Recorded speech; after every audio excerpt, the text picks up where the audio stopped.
싸움의 기술이라는 주제를 가지고 설교 중입니다. 대단한 이야기를 할 능력이 저에게는 없습니다. 그렇지만 이 땅을 살아가는 동안에 싸움, 전쟁, 투쟁, 다툼 이런 말들은 되도록이면 없어져야 할 단어지만은 천국에 가면 그런 말 없겠지요. 그러나 이 땅을 살아가는 동안에는 피할 수 없는 현실인 것입니다.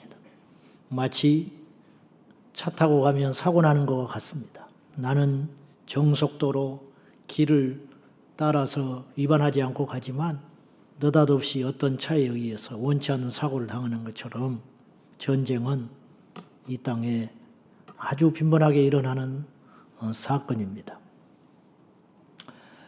그래서 인류 역사상 가장 오래된 직종 중에 하나가 농부와 군인이란 말도 과언은 아닐 것입니다. 곧 인류 역사의 전쟁은 선택이 아닌 필연적 비극이라 할 수 있습니다.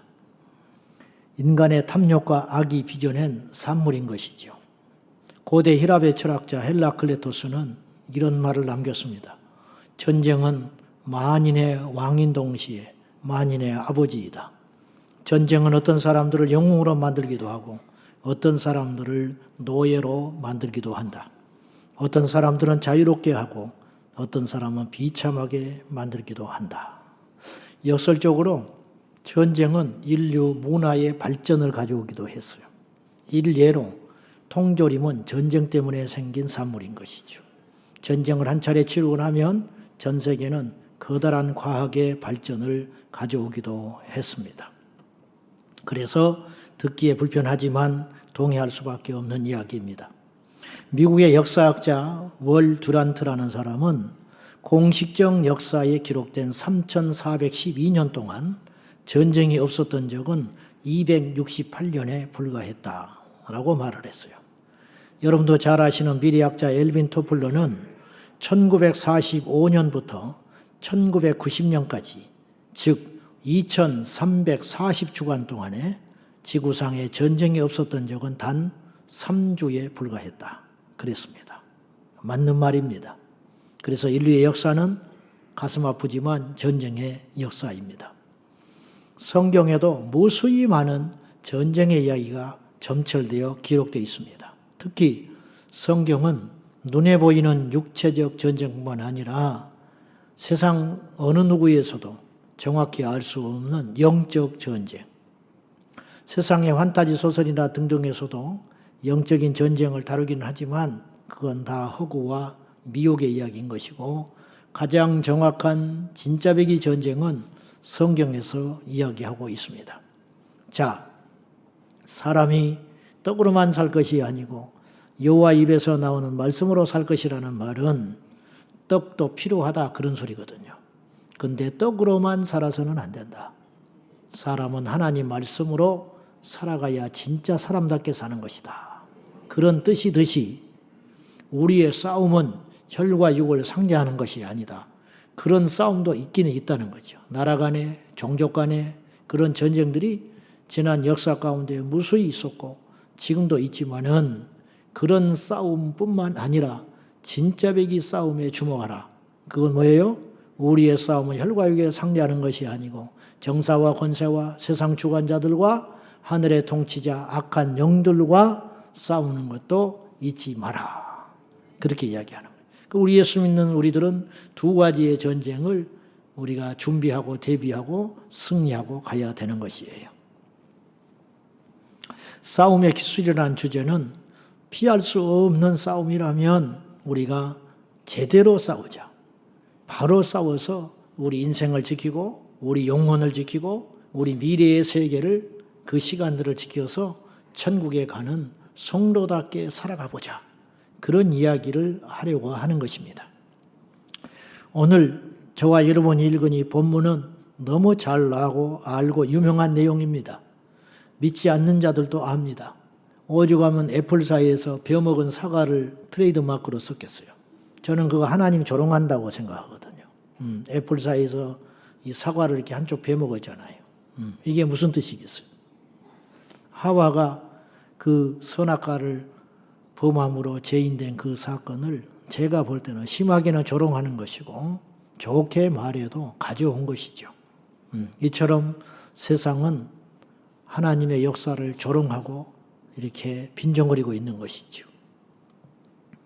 아무튼 오늘 저와 여러분이 읽은 이 본문은 인류 최초의 전쟁이자 성경 최초의 전쟁을 다루고 있습니다. 그러나 오늘 본문에는 피 튀기는 전쟁이 아니에요. 싸웠다는 말이 없어요.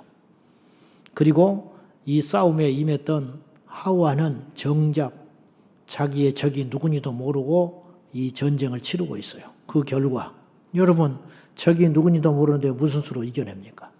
적을 정확히 알아도 힘이 부족하면 지는 판인데 마귀는 분명히 전쟁을 치르자고 덤벼들었는데 하와는 싸우지를 않은 거예요.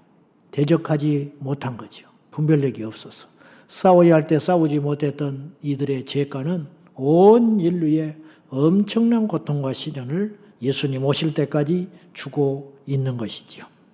자, 오늘 이 본문은 옛날 이야기가 아닙니다. 성경에 있는 사건들은 결코 옛날에 끝나는 이야기가 아니에요. 그 패턴과 방식과 규칙들이 엄연히 오늘 우리 가운데 여전히 벌어지고 있어요. 분명히 무대는 달라졌고 등장하는 인물도 달랐지만 그 안에 나타나는 원리들, 그것들은 유효하다는 거예요. 왜냐? 하나님이 여전히 살아계시고 하나님의 대적자인 원수 마귀는 여전히 자기의 시간이 될 때까지 이 땅에서 활동하고 있기 때문에 그 사이에 끼어있는 우리 인생들도 성경에 있는 모든 사람들처럼 동일한 전쟁을 치르고 있다라는 거예요. 우리는 모르지만 오늘 이 자리에 오기까지 저와 여러분도 무수히 많은 전쟁을 안팎으로 치르고 이 자리에 온 거예요. 어떤 사람은 전쟁인 줄 알고 싸우고 왔고 어떤 사람은 전쟁인지도 모른 채 그냥 흘러 여기까지 왔을 뿐이에요. 이처럼 전쟁은 피할 수 없다라는 거죠. 오늘 이 본문에 읽어보면 싸움에 연루된 인물들이 등장하지요. 자, 뱀, 하와 이렇게 보여요. 그러나 영적인 전쟁의 측면으로 보면 이들은 대리자일 뿐이에요. 대리자. 근데 오늘 1절 말씀 보십시다. 누가 등장하는지 한번 보지요. 자, 시작. 그런데 뱀은 여호와 하나님이 지으신 들짐승 중에 가장 강교하니라. 뱀이 여자에게 물어 이르되 하나님이 참으로 너희에게 동산 모든 나무의 열매를 먹지 말라 하시더냐. 뱀과 여자가 등장하는 1절을 보면 이 1절을 읽을 때마다 저와 여러분이 표현은 안 하지만 궁금한 게 두 가지가 꼭 불거져요. 그거를 해결을 해봐야 돼요. 그 첫째는 뱀이 간교했다는 표현이 나와요. 문제는 타락한 이후에 간교했다면 상관이 없는데 지금 뱀은 타락하기 전이에요. 근데 이미 간교한 존재로 나타나고 있어요. 그렇게 간교하게 만들어낸 분이 누구예요? 하나님. 하나님이 절대선이거든요. 선이라는 말을 쓸 때 하나님을 향해서는 절대선이라고 써요. 마귀는 절대악이라고 표현을 쓰는 거예요. 선이라는 건 상대적인 거기 때문에 우리에게는 선할지라도 상대방에게는 악할 수 있거든요. 그래서 가장 완벽한 선은 하나님밖에 없는 거예요. 그래서 그분을 절대선이라고 그러는데 절대선이신 하나님이 악을 빚거나 창조하실 이유가 없어요. 근데 간교하다라는 말은 국어사전에 이렇게 써 있어요. 자기의 이익을 위하여 나쁜 꾀를 부리거나 옳지 않는 방식으로 남을 속이려는 성질, 그렇게 써 있어요. 이게 좋은 게 아니지요. 이게 악이지요. 죄지요. 근데 하나님께서 뱀을 창조하실 때 이 악을 미리 주셔서 창조했는가? 이렇게 우리가 의문점을 가질 수 있다는 거죠. 그 이유는 이 간교라는 말의 오해에서 나온 거예요. 이 간교하다라는 말은 아룸이라는 히브리어 단어에서 왔는데 이 아룸이라는 히브리어 동일한 단어가 성경에 간교하다의 아룸, 뱀이 하나님께서 지으신 들짐승 중에 가장 아룸하였다 이렇게 써 있는 것인데 이 아룸이라는 단어는 여기만 쓰여진 게 아니고 히브리서 곳곳에 쓰여졌는데 잠언서 12장 16절을 한번 보겠습니다. 다 같이 시작. 미련한 자는 당장 분노를 나타내거니와 슬기로운 자는 수욕을 참느니라. 여기서 미련한 자와 대비되는 개념으로 슬기로운 자가 나오지요. 이 여기에 등장하는 슬기롭다는 단어가 히브리어 아룸이라는 단어예요. 그러니까 아룸이라는 단어는 슬기롭다, 지혜롭다라는 뜻도 있다는 거지요. 그러므로 오늘 이 본문은 하나님께서 뱀을 간교하게 창조하셨다기보다는 하나님께서 뱀을 몹시 지혜롭게 창조해 놓으셨다. 슬기로운 존재로 만드셨다. 그런 표현이 더 적합하겠습니다. 그래서 지혜롭고 영특했던 뱀에게 마귀가 접근한 것이다. 그런 뜻입니다. 또 하나, 오늘 본문에서 풀어야 할 숙제가 있죠. 뭘까요? 1절에서 뱀이 말을 해요. 뱀이 말을 해. 여러분, 뱀이 말한다는 걸 들어봤어요? 믿을 수 있겠습니까? 근데 오늘 성경에 써 있어요. 그럼 이건 거짓말일까요? 가장된 것일까요? 여러분, 오늘 뱀이 말했다는 이 사건을 빼버리면 성경 전체가 틀어져 버려요. 뱀이 말을 하지 않았다. 그러면 이 말하는 것이 거짓말이다. 그럼 뱀이 하와를 무너뜨린 사건도 거짓이 되는 거예요. 그러면 선악과를 먹은 사건도 거짓이 되는 거예요. 그러면 성경 전체는 어그러져 버린 가짜책이 되는 거죠. 그러므로 이건 사실인 거예요. 뱀이 말을 했고, 말을 했기 때문에 하와가 넘어갔고, 넘어갔기 때문에 범죄했고, 범죄했기 때문에 모든 인류가 지옥 가게 된 거라는 거예요. 그것 때문에 예수 그리스도가 오실 수밖에 없는 것이라는 거죠. 그러므로 이것은 절대로 우리 중에 여러분이 이 사건을 어떻게 읽고 있는지는 모르겠지만은 이 성경을 비유로 풀면 안 돼요. 사실인 것이에요. 성경에는 짐승이 말을 했다고 하는 장면이 2군데 나와요. 오늘 이 본문에 등장하고요. 또 한 군데 나와요. 어딜까요? 민수기 22장 발람의 사건 때 발람이 타고 자가용, 당나귀가 말을 하는 거예요. 발람이 타고 간 자가용이 이 나귀가 말을 했어요. 이스라엘 백성들을 저주하러 가는데 나귀는 그것이 하나님의 뜻이 아닌 걸 알고 가로막힌 그 앞에 겁이 나서 전진을 못하고 머뭇거리니까, 그리고 발을 비벼대니까 발람이 화가 치밀어 가지고 그에게 채찍질을 하기 시작했어요. 그러자 나귀가 말을 하기 시작했어요. 더 기적 중의 기적은 나귀가 말을 하는데도 불구하고 발람이 안 놀랬다는 거예요. 안 놀래가지고 대화를 해요. 불같이 화를 내면서. 왜 말을 안 듣냐고.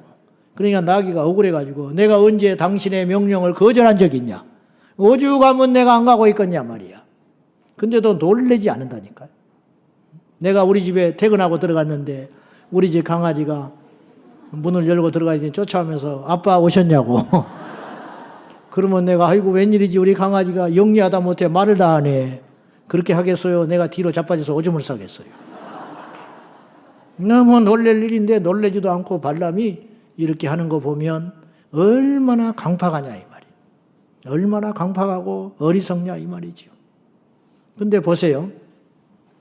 발람이 타고 갔던 나귀가 말을 한 것은 누구의 능력이에요? 나귀의 능력이에요?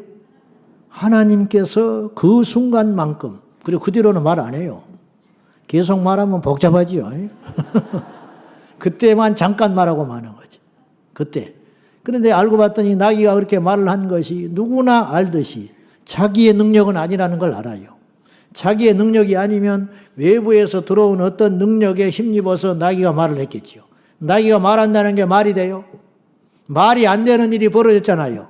말이 안 되는 일이 벌어졌기 때문에 이건 나귀가 한 일이 아니고 누군가 해준 일이라는 거예요. 누가 그런 일을 해줬냐 이 말이죠. 민수기 22장 28절 말씀입니다. 시작. 여호와께서 나귀 입을 여시니 발람에게 이르되 내가 당신에게 무엇을 하였기에 나를 이같이 3번을 때리느냐.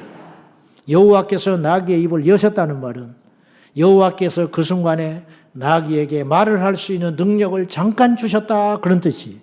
나귀가 말을 한 것이 하나님의 능력이었어요.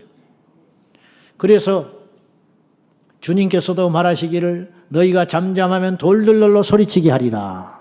그건 비유 같지만 하나님은 그렇게 할 수 있는 분이라는 거죠.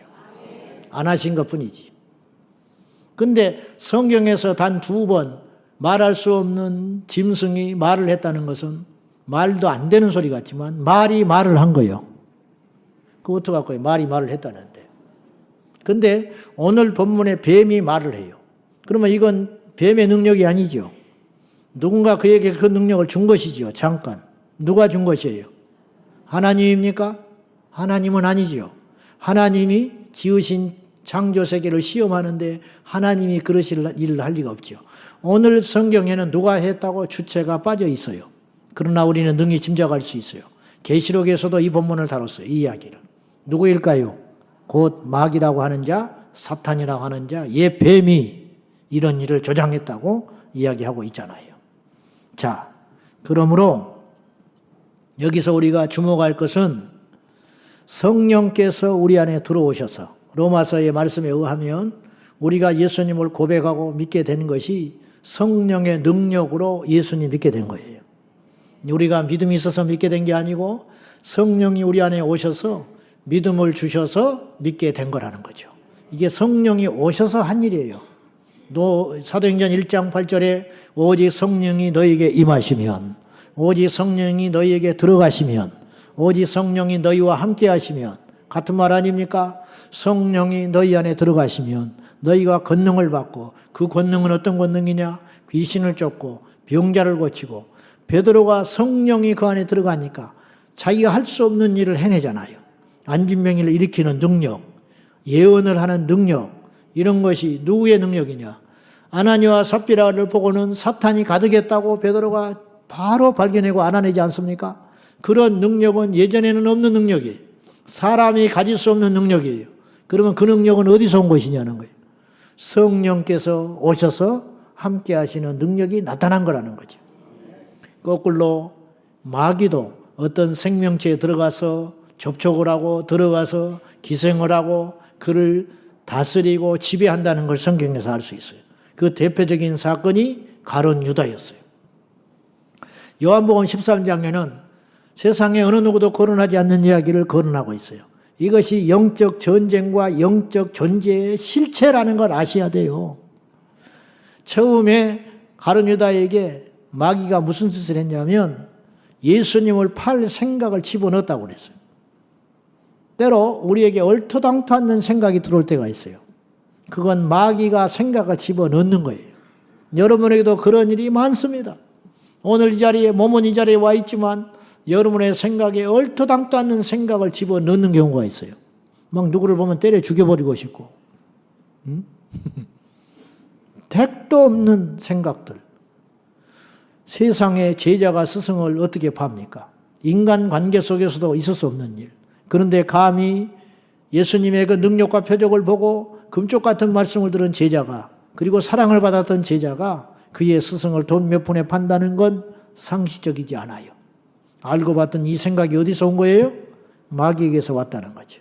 근데 그런 생각은 들어올 수 있다는 거예요. 그런데 그 생각을 물리쳐야 했었던 거예요. 베드로도 그런 생각에 사로잡힌 적이 있었거든요. 예수님 십자가 가지 못한다고 막았거든요. 이게 자기 생각이죠. 그러나 그건 사탄으로부터 온 생각이라고 꾸짖음 좀 받고 베드로는 돌이켰지요. 그러나 가룟 유다는 예수님을 팔려는 생각에 사로잡혀가지고 계속 그 생각을 붙잡고 있으니까 급기야 사탄이 들어간지라. 성경은 그렇게 써 있어요. 사탄이 들어가서 가룟 유다를 완전히 지배해버리니까 회개할 기회를 놓쳐버리고 백창자가 터져서 목매가지고 죽어버리고 말았죠. 이게 비참하게 끝내는 거죠. 여기서 우리가 분명히 부인할 수 없는 하나의 사건을 발견할 수 있어요. 그건 뭐냐? 마귀는 영적인 존재이기 때문에, 성령께서도 영적이기 때문에 공간을 뚫고 들어갈 수 있듯이 마귀도 영적인 영물이기 때문에 생명 있는 모든, 심지어는 돼지떼기도 들어갔잖아요. 귀신이. 그러니까 생명이 있는 모든 생명체에 악한 영은 들어갈 수 있다. 들어가서 그를 사용하여 하나님을 대적한다. 이게 영화 같은 이야기가 아니고 성경에 그렇게 써 있으니까 저는 믿을 밖에 없습니다. 우리가 그것을 인정하고 안 하고를 떠나서 이런 일들이 과거에 있었고 지금도 있다라는 거죠. 멀쩡한 사람한테 귀신이 들어가가지고 교만한 귀신이 들어가서 어떤 사람은 애기 귀신이 들었다 그러고 자기가 이야기하잖아요. 어떤 이는 뭐 간운장이 들어왔다 그러고 어떤 이는 그렇게 해가지고 그 순간에 처음 본 사람의 미래를 과거를 짝짝 알아맞히지 않아요? 그게 자기의 능력이에요. 처음 본 사람은 무슨 수로 맞춰냅니까? 이건 누가 봐도 자기가 한 게 아니잖아요. 누가 한 거예요? 그 안에서 가르쳐주는 이가 있지요. 하나님은 아니지요. 귀신이 하는 짓이지요. 마찬가지로 성령께서 우리 안에 오시듯이 이런 마귀와 사탄의 역사도 어둠의 영들도 어떤 사람들을 도구 삼아 자기의 목적을 성취하고 있다는 것을 절대로 우리가 무시해서는 안 된다는 거예요. 그러므로 바라기는 저와 여러분이 의의 병기, 성령의 도구가 될 망정 악한 영의 도구가 되어 가룟 유다처럼 비참한 생애를 마감해서는 안 된다는 거지요. 마귀가 이단의 교주를 쓰고 있는 거예요, 지금. 마귀가 그 속에 들어가가지고 마귀가 어떤 독재자 속에 들어가서 전 세계를 어지럽히고 있는 것입니다. 성경을 보면은 그렇게 할 수 있다고 우리가 믿을 수 있는 것이죠. 자, 그러면 이제 오늘 본문의 핵심은 사탄이 뱀에 들어간 것도 우리가 인정했고, 그리고 하와를 넘어뜨리고 아담에까지 무너뜨리려고 하는 그 목적이 무엇에 있냐는 거죠. 전쟁은 심심풀이로 하는 사람은 아무도 없어요. 뭔가 얻고자 하는 목적이 있기 때문에 희생을 치르고 자기 나라에도 피해가 입힐 줄 알면서도 전쟁을 치르는 것이죠. 지금 우크라이나 러시아 전쟁도 하고 싶어서 하는 전쟁은 아닐 거라고.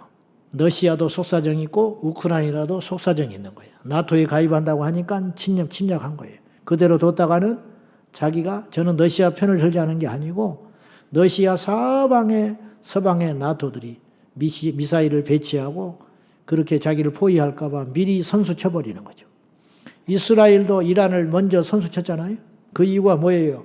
핵무기 완성이 눈앞에 이르렀다. 그 첩보를 입수하고는 완성하기 전에 가서 때려버리는 거예요. 국제 여론이 들끓든지 다른 사람이 욕을 하든지 그럴 수 있냐 하든지 그게 중요한 게 아니에요. 자기가 죽게 생겼으니까 전쟁하는 거예요. 그처럼 전쟁에는 다 목적 있고 이유가 있고 뜻이 있다 이거죠. 그러면 지금 뱀에게 사탄이 들어와 가지고 하와에게 어떤 말을 짓거릴 때에는 이유 없이 했겠냐는 거죠. 이걸 통해서 뭔가 얻고자 하는 것은 과연 무엇이냐는 거예요. 이것이 옛날 그때로 끝나는 게 아니고 오늘날도 여전히 저와 여러분에게 우리 곁에서 간교한 자들을 통해서 우리에게 공격하고 있다면 남의 일이 아니라는 거예요. 이 싸움의 목적은 어디에 있는가? 마귀는 뱀에 들어가 하와를 속이려는 목적이 어디 있냐는 거죠. 다시 한번 1절을 봅시다. 1절 시작. 그런데 뱀은 여호와 하나님이 지으신 들짐승 중에 뱀이 여자에게 물어 이르되 하나님이 참으로 동산 모든 나무의 열매를 먹지 말라 하시더니 여기서 제일 중요한 단어는 참으로. 정말 그러더냐? 말이 안 되잖아. 그럴 수 없잖아. 하나님이 너희를 사랑하시고 으뜸으로 쳐줬는데 그까짓 거 하나 먹는다고 죽인다고 하겠냐? 정말 먹지 말라고 했어? 잘못 들은 거 아니야? 너희들이 잘못 해석하고 있는 거 아니야? 이렇게 접근하는 거라고요. 이 말에 탁 넘어가 버리고 마는 거죠. 우리는 이 선악과에 자꾸 집중을 해요. 아담과 하와가 선악과를 먹었다. 근데 이 선악과는 하나의 모형에 불과한 거예요. 모형. 다시 말해서 선악과를 먹은 게 죄인 것처럼 보이지만 진짜 죄는 무엇이냐면 선악과를 먹은 게 죄가 아니고 말씀을 어긴 것이 죄라는 거예요. 자, 선악과가 아니고 예를 들어서 어떤 특정한 장소를 지정하시고 하나님께서 너희들 에덴 동산에서 마음껏 돌아다녀도 돼. 그러나 그곳만큼은 들어가지 마. 그렇게 명하실 수도 있는 거예요. 하나님이 아브라함에게 이삭을 바치라 해요. 이삭을 바치는 게 큰 문제지만 그 뜻에는 무엇이 도사리고 있었냐면 내 말을 듣는지 않는지를 보기를 원하신 거예요. 순종을 하려는지를 보려고 하는 거예요.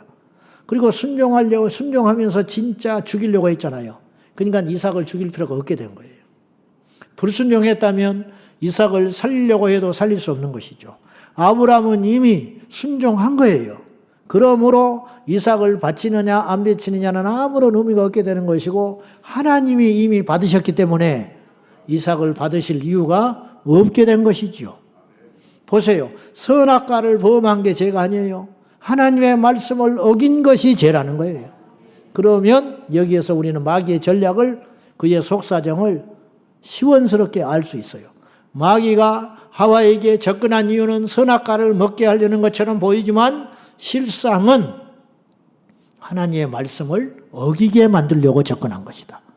거꾸로 하와가 하나님의 말씀에 준엄한 명령에 온전히 순종만 했다면 원수 마귀는 아무것도 아닌 채 떠나가고 말았을 것이라는 거예요. 오늘 우리에게도 마귀가 그렇게 공격하고 있다는 걸 꼭 기억하셔야 돼요. 선악과가 중요한 게 아니에요. 우리가 도덕과 행위가 중요한 게 아니고 하나님의 말씀에 순종하느냐가 중요하다는 거죠.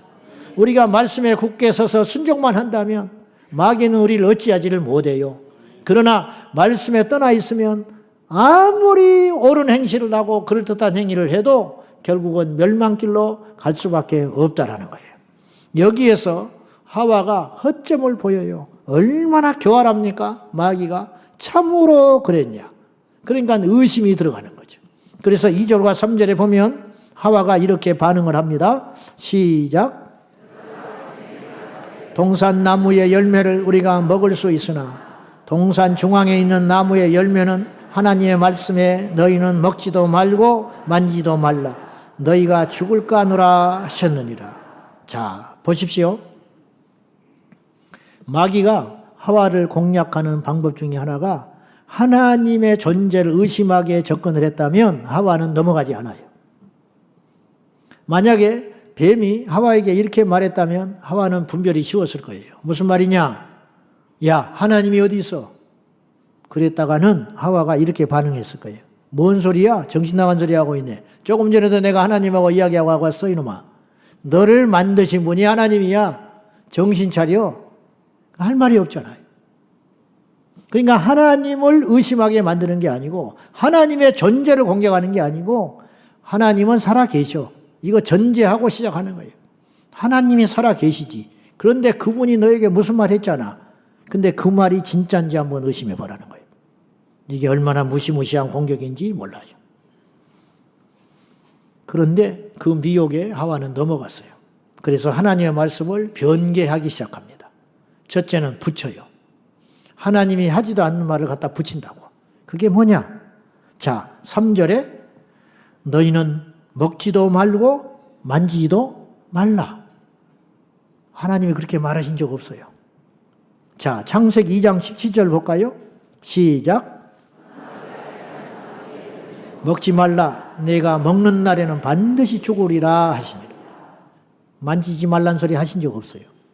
쳐다보지도 말라 하신 적 없어요. 먹으면 죽어. 100% 죽어. 그렇게 말한 것 뿐이라니까요. 성경은 안 믿어도 문제지만 빼도 문제지만 붙여도 문제인 거예요. 즉 이만희가 어디 보이사 성령이요? 장길자가 어디 하나님 어머니란 말이 있습니까? 갖다 붙인 거 아니에요. 오늘 일부 예배 끝나고 천주교 신자가 교회에 등록을 하셨어요. 천주교는 마리아를 승천했다고 그래요. 성경에 없는 소리를 하는 거예요. 마리아가 어디 승천을 했어요? 인간인데. 베드로가 어디 교황이에요? 베드로도 결혼했는데. 없는 걸 갖다 붙이는 거예요. 연옥? 없습니다. 성경에 연옥이라는 단어 자체가 등장하지 않아요. 연옥의 연자는 연이을 연자거든요. 사람의 비유를 맞추려고 만들어 놓은 게 연옥이에요. 제사 괜찮다고 하지요. 술 먹어도 괜찮다고 하지요. 없는 것 갖다 붙이는 거예요. 제사는 우상숭배예요. 하고 안 하고는 여러분의 자유지만은 그 결과대로 우리가 순종하냐 불순종하냐의 문제지 왜 말씀을 자꾸 왜곡하고 바꾸냐는 거죠. 우상숭배하니까 하지 말라고 했어요. 하나님은. 근데 뭐라고 가르칩니까? 조상이니까 괜찮다. 그래서 신사참배한 거 아니에요. 먹으면 죽는다고 했어요. 근데 죽을지도 모른다고요? 천만에 먹으면 죽어요. 만지지도 말라 하신 적 없어요. 그냥 먹으면 죽는다 했어요. 왜 없는 말을 갖다 붙이냐 이 말이죠. 요한계시록 마지막 장에 가면 성경은 성경을 이렇게 지켜내고 있습니다. 뭐라고 그러냐? 이 기록된 두루마리의 말씀에 더하는 자는, 이 말씀에 더하는 자는 예수님이 걸어간 것을 달려갔다고 말하지 말라는 거예요.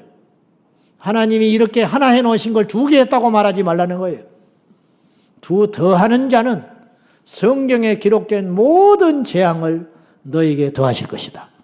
망하고 죽고 실패하고 병 걸리고 전쟁통에 사로잡히는 모든 재앙을, 가뭄과 기근과 망함과 폐역함과 그 모든 것을 너에게 더할 것이고, 말씀을 빼는 자는 분명히 성경에 그렇게 기록되어 있고 그렇게 하셨다고 하는데 자기가 믿어지지 않는다고 빼버리는 자는 너의 이름을 하나님의 생명책에서 빼어버리리라.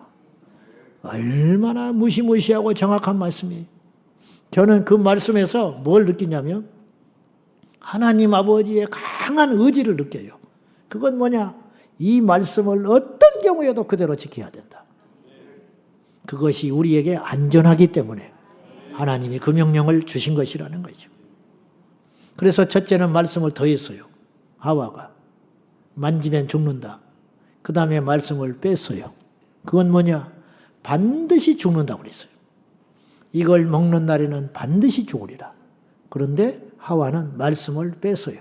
죽을지도 몰라. 살 수도 있다라는 말 아닙니까? 이것이 마귀의 공격이라는 거죠. 오늘 이 시대에 마귀는 그런 짓을 하고 있다라는 거죠.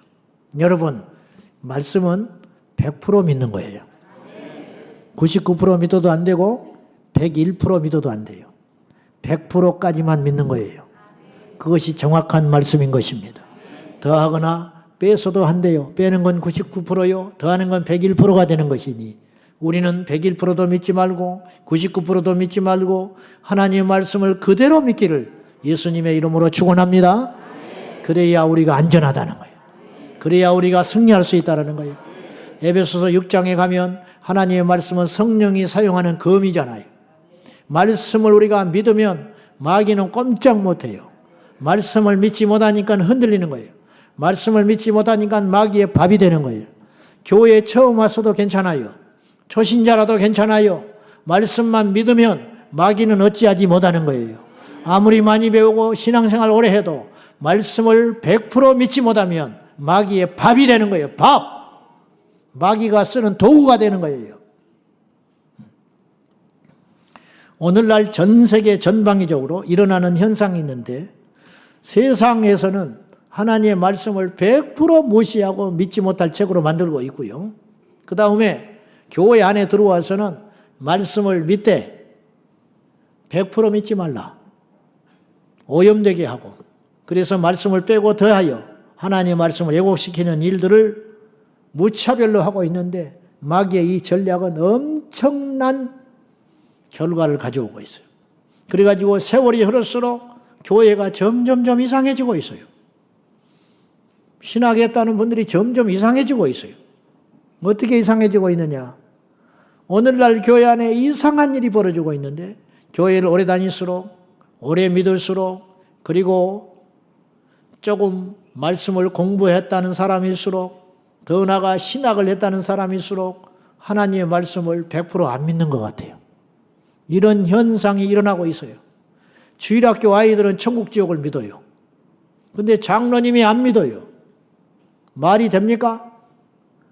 교회 막 나온 한 달 된 초신자는 철철 울면서 천국과 지옥의 복음을 벌벌 떨고 믿어요. 근데 3대 4대 예수 믿어 못해 신앙은 졸고 앉아 있어요. 신앙의 연륜의 문제가 아니라는 거예요. 저는 이걸 굉장히 심각하게 생각해요. 하나님이 사랑하는 자는 무병장수하고 돈 벌고 떵떵거리고 행복하게 사는 게 아니에요. 하나님이 참으로 사랑하는 인생은 말씀 앞에 무릎 꿇는 인생이 최고의 복이라는 거예요.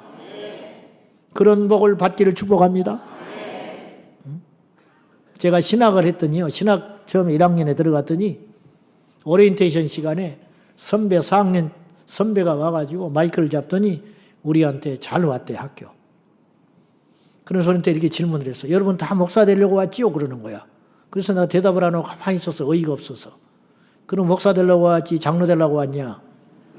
내 속으로 그런 생각이 드는 거예요. 뭘 하다못해 저런 쓸데없는 질문을 하고 있는가?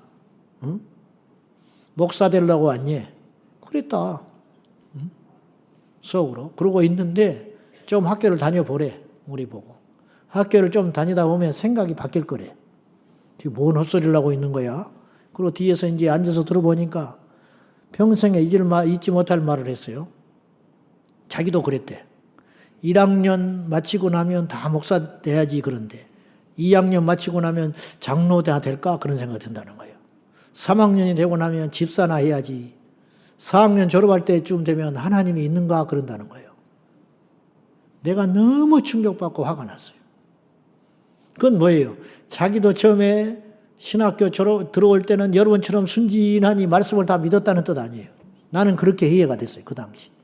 근데 신학을 하고 공부를 하다 보면 안목이 열리고 눈이 열려가지고 점점점 믿음이 떨어지게 될 거다. 근데 그것이 잘못된 일이 아니고 이상한 일이 아니고 이제 제대로 된 것이다. 마치 그렇게 이야기하고 있는 거예요. 신학한 사람들한테 물어봐요. 제 말이 그런 말이에요. 안 들어본 사람이 있는가. 근데 그것을 다 받아들이고 있어. 정상이라고. 강단에서 기가 막힌 이야기를 해요. 노아의 홍수가 전설이래, 전설. 고대에 그런 이야기들이 많이 있었는데 그걸 편집해가지고 가져와가지고 성경에다가 집어넣은 이야기라는 거예요. 그리고는 기도하자고 그래. 수업 끝나고. 말이 돼요, 안 돼요? 그분이 처음에는 그러지 않았을 거라고. 공부를 너무 많이 해가지고 이런저런 책들을 보니까 성경이 멀어지게 되는 거라는 거죠. 이런 현상들을 어떻게 생각해요?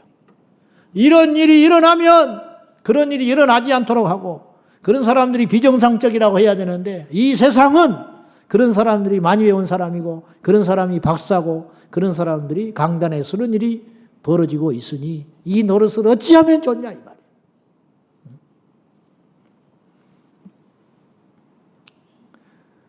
여러분, 저는 이렇게 생각해요. 성경이 인간의 논리와 이성으로 다 납득되고 이해될 만한 이야기만 있다면 역설적으로 그것은 하나님 말씀이 아니라고 나는 생각해요.